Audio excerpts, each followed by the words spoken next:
How to create an EB account. Hey guys, in this video I'm going to show you the procedure on how you can create an EB account. So in order to create an EB account, you have to follow the steps. First thing, you have to go ahead and open up a browser. You could also go ahead and install the application.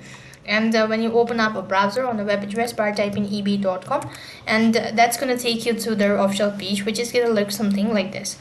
Now while you're on this page, you could go ahead and press the my EB account, and then it's going to take you to their official page or sign in or sign up fields. So according to EB, there are different ways of creating your account. First thing, you can either go ahead and create your account with Facebook or your Google ID or an Apple ID, or manually entering your information. So in my case, I'm going to go ahead and enter in my information. So I'm just going to go ahead and press the EB account. And here you need to select whether it's a personal or business account. If you're creating a personal account, make sure to mark or select personal. And likewise, if you're using a business account, make sure to switch over to business account.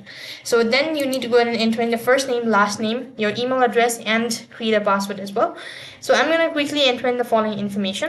Once done entering the following information, click on Create Personal Account located right at the bottom. And it's going to take a while in order to verify your account. So for that, make sure to mark on the terms and condition. Now you'll have to go ahead and enter in your phone number. So go ahead and type in the phone number that you wish to register with.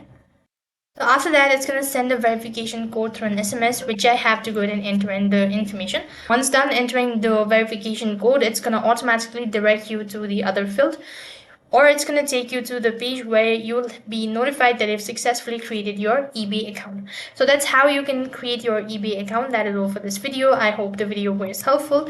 Make sure to like, share, and subscribe to our channel. Thank you for watching. See you in the next video.